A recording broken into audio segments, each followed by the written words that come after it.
Russian bias is spoken about a lot on War Thunder, but I've actually played Russia a lot and other nations and found it to actually be quite the opposite.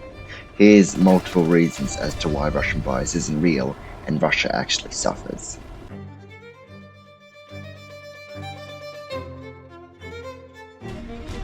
One is American CAS, or CAS in general, because while yes, Russia gets things like the Ka-50 Sukhois and all, America gets a bunch of guided bombs. They get the brand new, very fair helicopter that can just snipe any tank at once.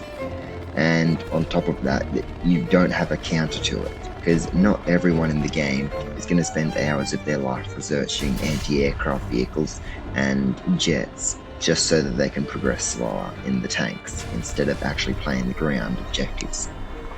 I found that two of the biggest perpetrators of this issue is the F-111 and the RAH-66, or whatever the hell their new helicopter is.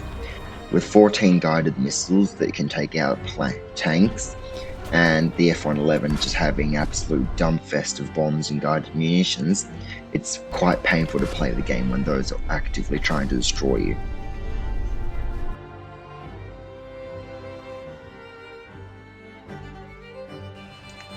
Next is your mobility.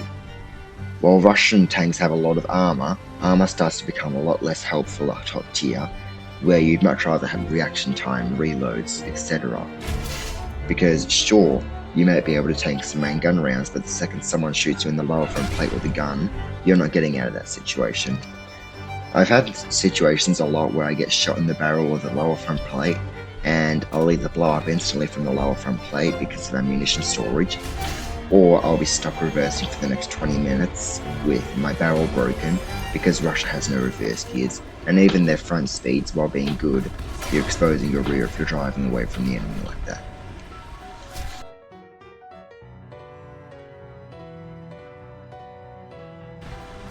Next is their gun depression.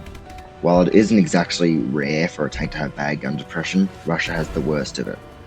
With vehicles at top tier only having 5 degrees of gun depression, plus their mediocre mobility, that makes cresting hills much harder to do than with something like an Abrams or a Leopard. There's also the fact that, quite frankly, if you're going to try and hit something, you've got to be borderline completely exposed, which leaves your lower front plate pretty easy to get shot, or even just your barrel, which being shot in the barrel isn't exclusive to Russia, but it happens quite a lot because people don't have that many ways to shoot you other than that. Now, the only way they can actually kill you when you're exposed is the lower front plate or shooting the top of your turret, which may seem great that you've got very few weak spots, but when you consider how reliable the T90 or any T-series tank's lower front plate is compared to something like an Abrams or a Leopard, then it starts to become a lot more painful. Because not only do you have the bottom ammo storage, but very few crew and your fuel tanks blow up more than any other thing in the game.